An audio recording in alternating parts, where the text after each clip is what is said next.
Hechos 4, del 23 al 31. Al quedar libres, Pedro y Juan volvieron a los suyos y les relataron todo lo que les habían dicho los jefes de los sacerdotes y los ancianos. Cuando lo oyeron, alzaron unánimes la voz en oración a Dios. Soberano Señor, Creador del cielo y de la tierra, del mar y de todo lo que hay en ellos. Tú, por medio del Espíritu Santo, diste en labios de nuestro padre David, tu siervo. ¿Por qué se sublevan las naciones y en vano conspiran los pueblos? Los reyes de la tierra se rebelan y los gobernantes se confabulan contra el Señor y contra su ungido. En efecto, en esta ciudad se reunieron Herodes y Poncio Pilato, con los gentiles y con el pueblo de Israel, contra tu santo siervo Jesús, a quien ungiste para hacer lo que de antemano tu poder y tu voluntad habían determinado que sucediera. Ahora, Señor, toma en cuenta sus amenazas y conceda a tus siervos el proclamar tu palabra sin temor alguno. Por eso, extiende tu mano para sanar y hacer señales y prodigios mediante el nombre de tu santo siervo Jesús. Después de haber orado, tembló el lugar en que estaban reunidos. Todos fueron llenos del Espíritu Santo y proclamaban la palabra de Dios sin temor alguno. Hermanos, esta es palabra de Dios.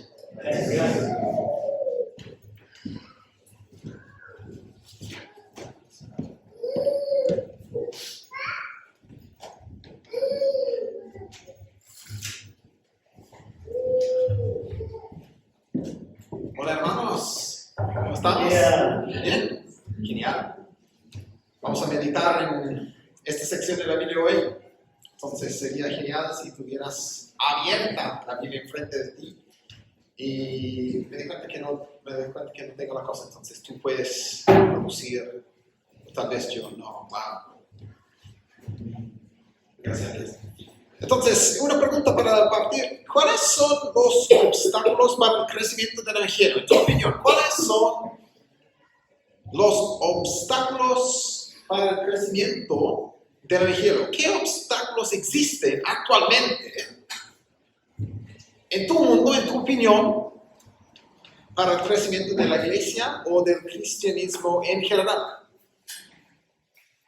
Muchas veces los expositores hacen preguntas retóricas. Esa no es una pregunta retórica. Quiero que ustedes me digan aquí. ¿Cuáles son los obstáculos? En tu opinión, gritan en voz alta. En tu opinión, ¿cuál es un obstáculo para el crecimiento del evangelio? En tu opinión. Que no prediquemos. Que no prediquemos, ¿ok? Gracias.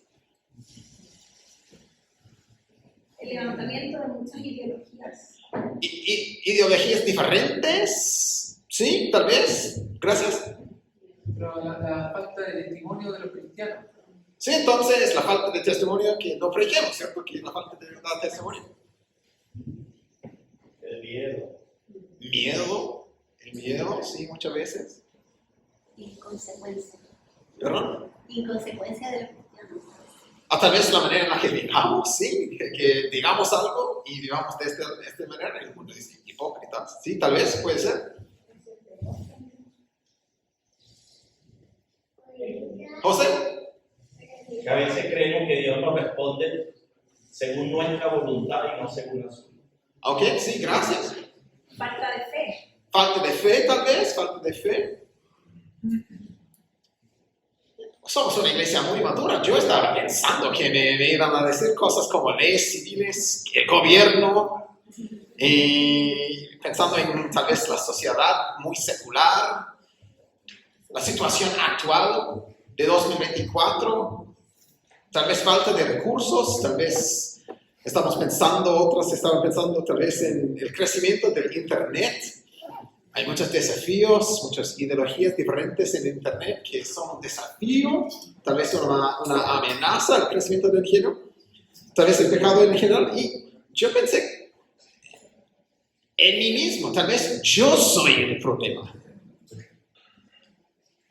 Hechos nos ayuda a pensar en estos obstáculos y más de esto nos ayuda a pensar en el evangelio mismo que puede superar estos obstáculos.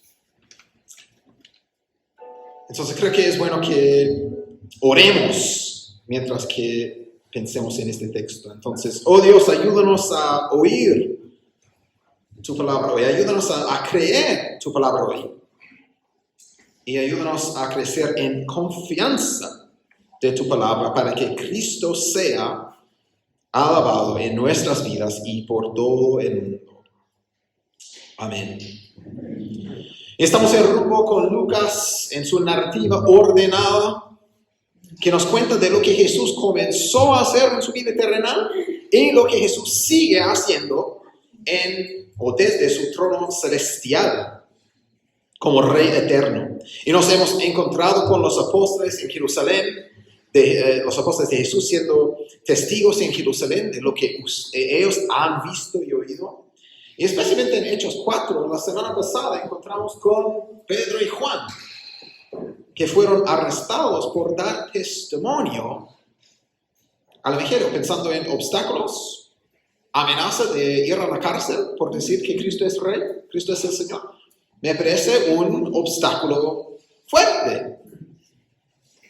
El contexto de lo que hemos oído hoy es el evento del arresto, el arresto de Pedro y Juan por hablar de Jesús en Jerusalén. Estos hombres que hablaban por parte de Dios, anunciando las maravillas de Dios, fueron arrestados por los líderes civiles y frente a los poderes legales y civiles de su época. Y este evento ha generado tal vez la posibilidad de tener miedo. Alguien dijo miedo. Tal vez miedo es ese obstáculo tuyo, nuestro. El evento de su arresto ha generado la posibilidad de tener miedo de seguir hablando, anunciando el mensaje sobre Jesús y su resurrección de entre los muertos. Y esa oposición generaba la posibilidad de tener miedo y por lo tanto cerrar la boca, mantenerse callados. Es fácil imaginar la dinámica. Si dices, Jesús es el Señor Mesías, el Mesías, y después de morir resucitó. Si dices eso, y por recibir o por, declarar este mensaje, recibes rechazo, odio y castigo, es una clase fácil de aprender, ¿cierto? Eres cancelado tal vez por la cultura.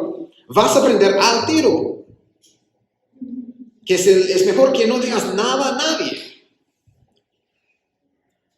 que seamos callados. Esta es la tensión frente de Pedro y Juan en Hechos 4. Sin embargo, vimos la semana pasada que para Pedro y Juan, Dios y su opinión se mantiene grande y más importante que los líderes. Les importa mucho más la opinión de Dios que la de los hombres. Por lo tanto, seguían anunciando lo que Dios ha hecho en resucitar a Cristo, instalarlo como Rey eterno sobre todo el universo. Y escuchamos eso en el contexto en capítulo 4, versículo 19. Cuando Pedro y Juan replicaron a estos líderes civiles, ¿es justo delante de Dios obedecerlos a ustedes en vez de obedecerlo a Él, Dios? Júzguenlo ustedes mismos. Pero nosotros no podemos dejar de hablar lo que hemos visto y oído. ¿Podemos decir lo mismo? ¿Esta es la actitud tuya? ¿La actitud mía? ¿Cómo te desafía su actitud? La oposición generaba la posibilidad de tener miedo. Y Pedro y Juan son buenos ejemplos, muy buenos ejemplos de cómo seguir frente de la oposición. Pero esa oposición generaba la posibilidad de tener miedo y por lo tanto mantenerse callados. Y de hecho puedo recordar, ese es un momento de confesión, ¿cierto? De pastor.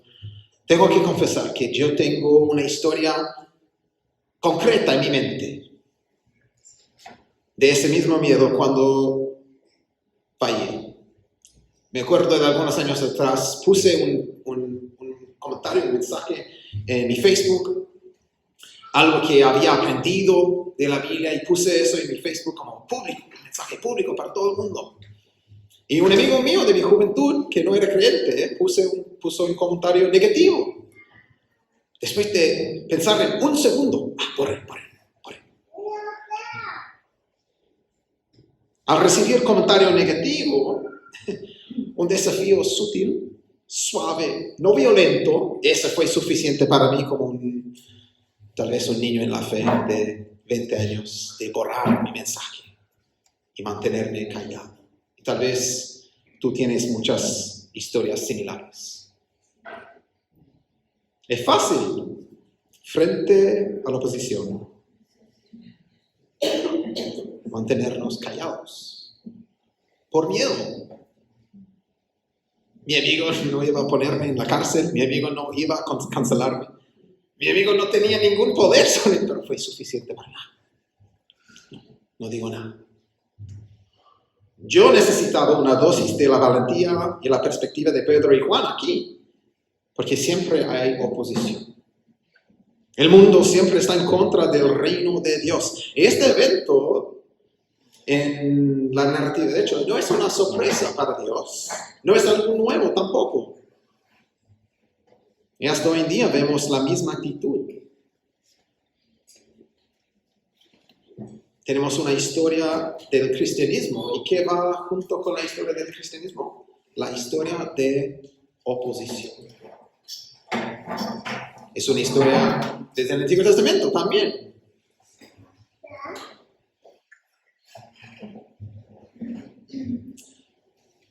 Siempre hay oportunidades de mantenernos callados. Y Hechos quiere animarnos.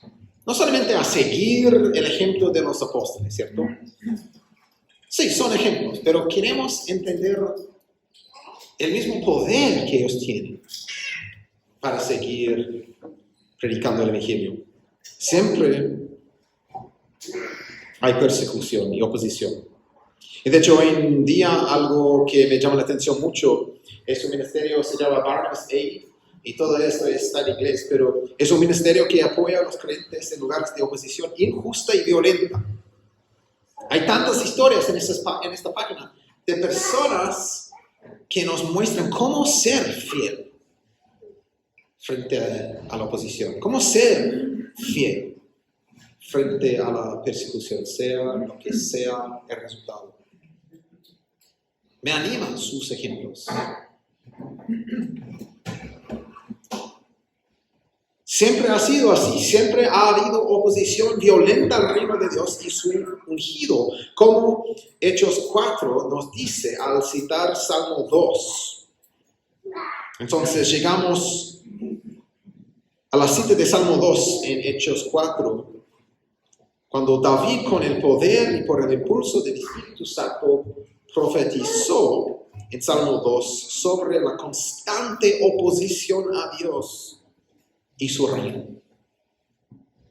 ¿Cómo el mundo responde al reino de Dios? Siempre con rechazo, siempre con oposición. Y tenemos la cita aquí del Salmo. ¿Por qué se sublevan las naciones y en vano conspiran los pueblos? Los reyes de la tierra se rebelan y los gobernantes se confabulan contra el Señor y contra su ungido. Es una cita de Salmo 2 que habla acerca de la instalación del rey en el reino de Dios y la oposición que recibe este ungido. David es el ungido en Salmo 2. David, como el ungido de Dios, experimentaba oposición y persecución, y el ungido significa ser apartado especialmente por Dios, en el contexto de David, como rey escogido. Y tenemos en la narrativa de Samuel, cuando David fue ungido por Samuel para ser el rey en el reino de Dios. Y David es el ungido del Salmo 2. Y a la vez, David está hablando, profetizando de un sentido sobre el ungido, en mayúsculas, por venir. Y el reino de Dios eterno y venidero.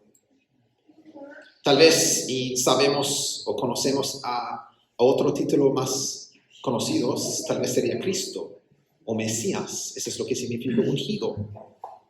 Podemos decir Jesús ungido en vez de Cristo. No es Cristo, me acuerdo cuando era joven, siempre pensaba que Cristo fue el apellido de Jesús. Pero es su título, ¿cierto? Jesús Mesías, Jesús Cristo, Jesús ungido. David está hablando sobre él mismo y también a la vez ese ungido por venir.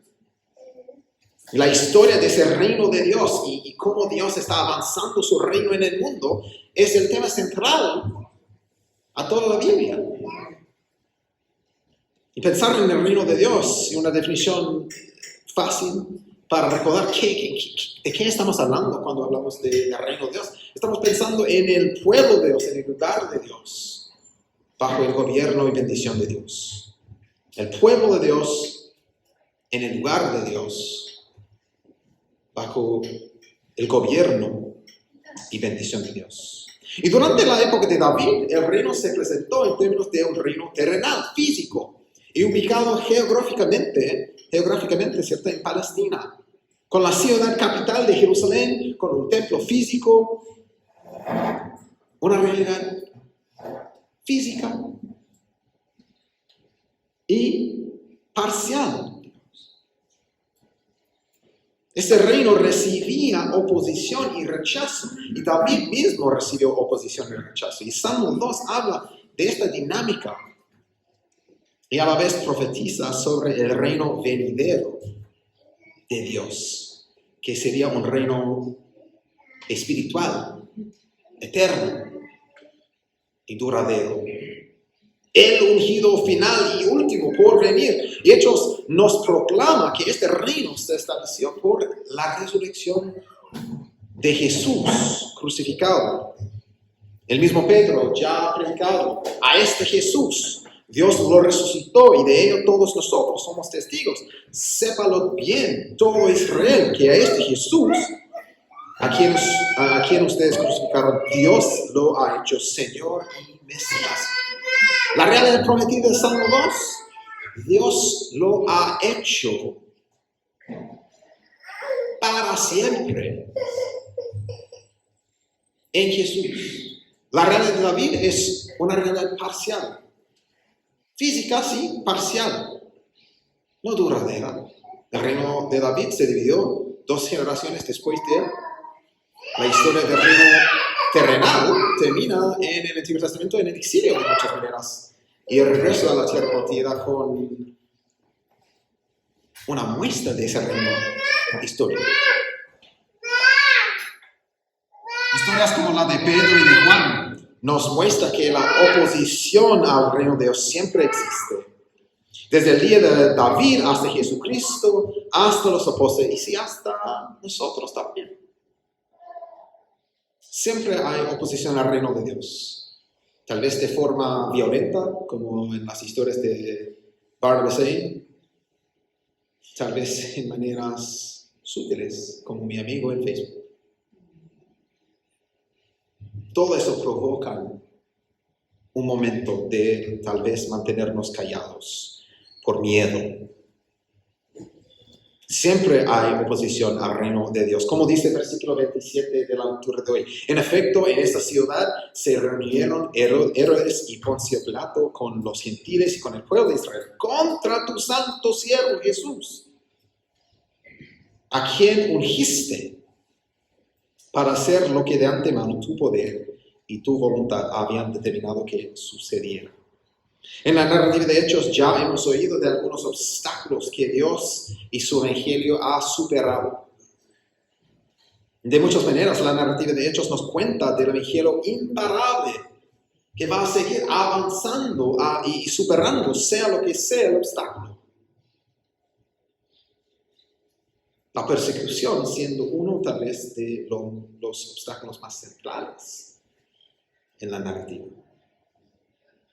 Hechos 4, lo que hemos leído hoy, nos muestra que Dios está a cargo de estos eventos y transforma algo terrible la oposición, el rechazo, la muerte el ungido de Dios. Transforma ese evento horrible, terrible, el evento peor en todo el mundo.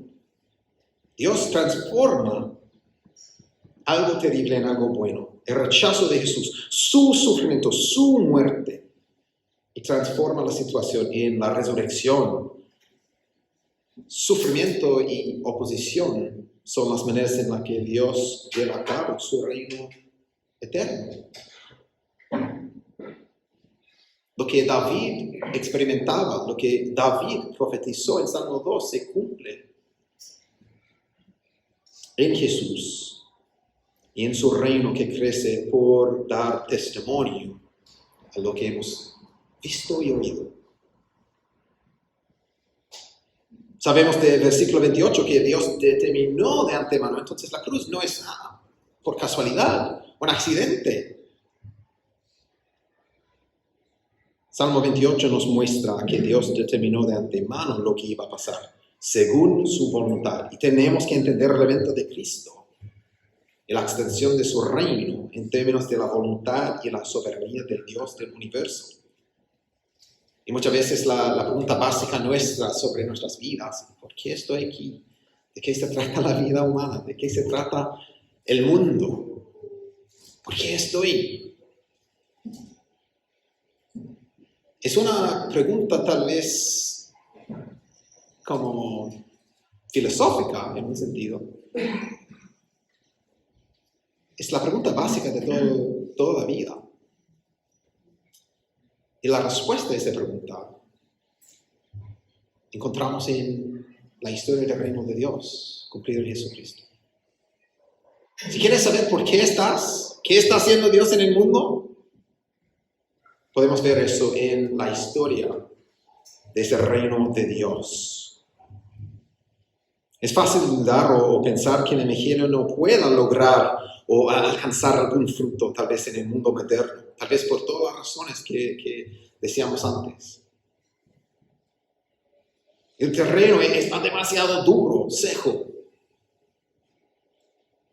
Nadie es como mi jefe. Nadie es tan duro como él o como ella.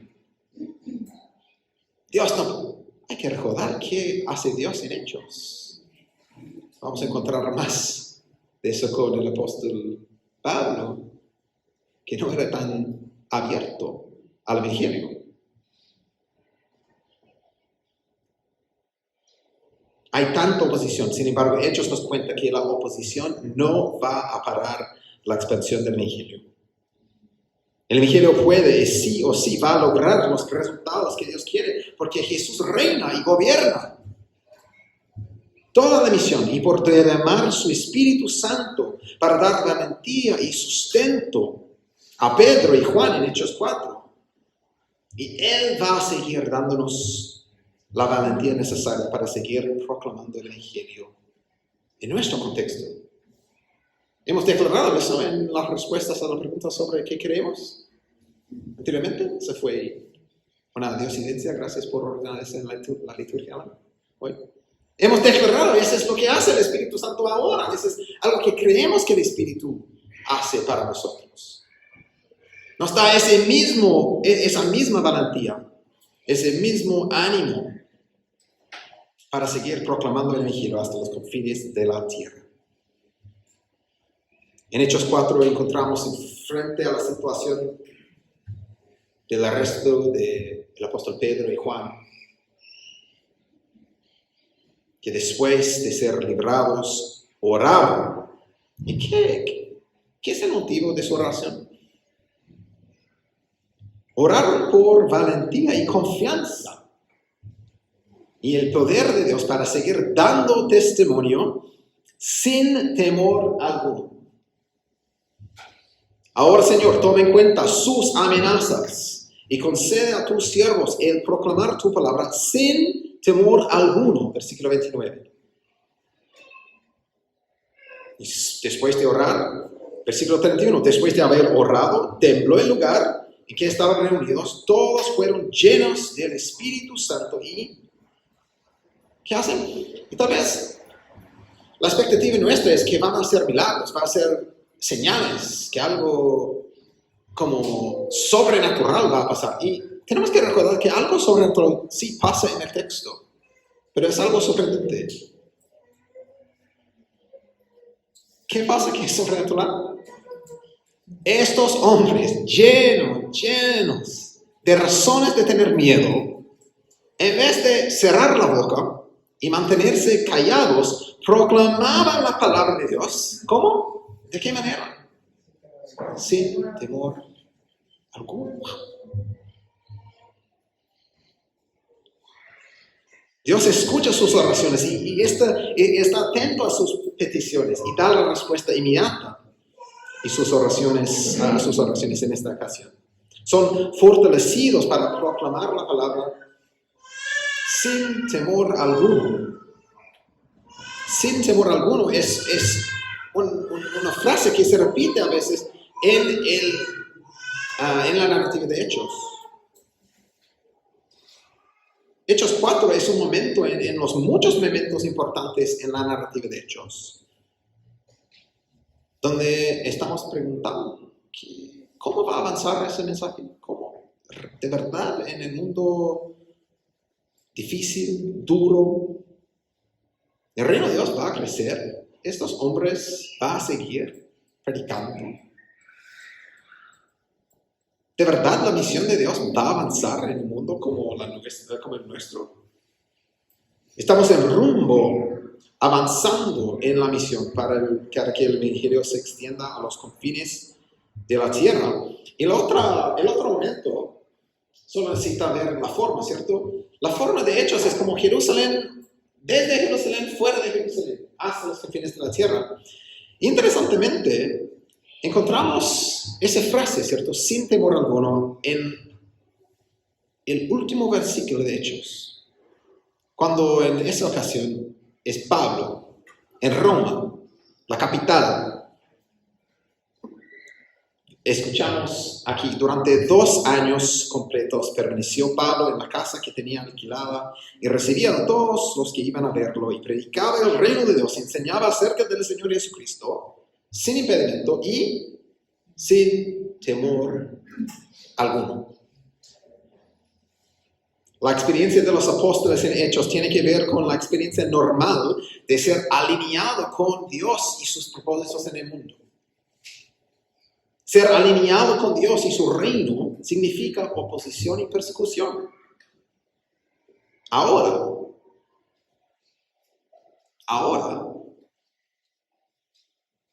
pero no para siempre. Esa es la realidad nuestra ahora. ¿Pero qué es por venir? La gloria que va a durar para siempre.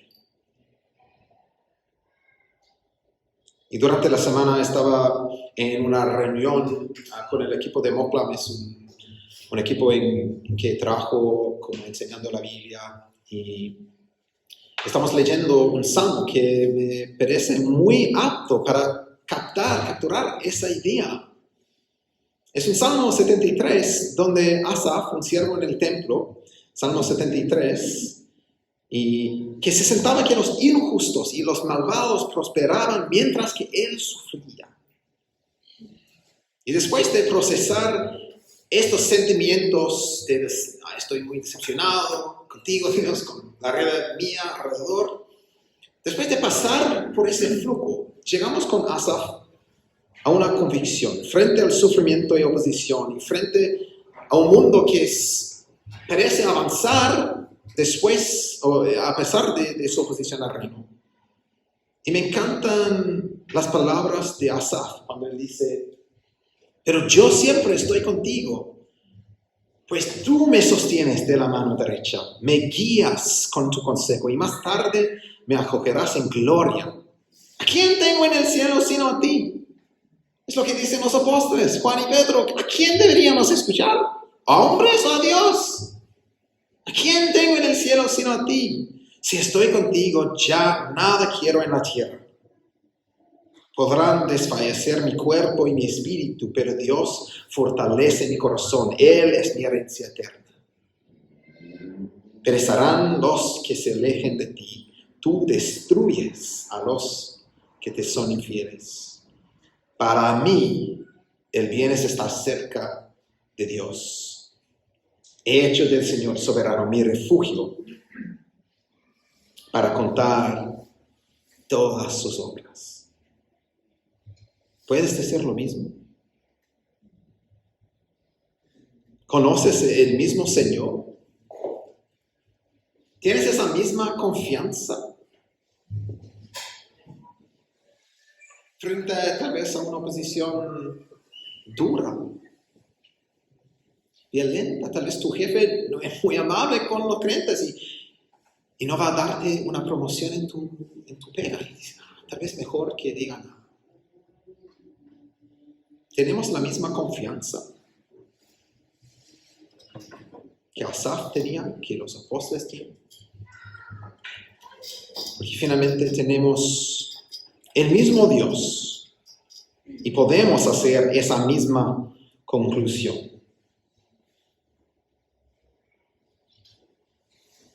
Parece que todo el mundo está en contra, tal vez, al Evangelio y al reino de Dios. Pero sabemos que ser alineado con Él y su reino es la mejor manera de vivir, no solamente ahora, pero hasta la eternidad.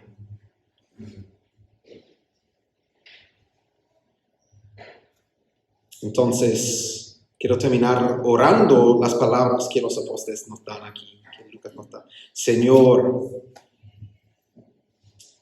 toma en cuenta sus amenazas y concede a tus siervos el proclamar tu palabra sin temor alguno. Amén.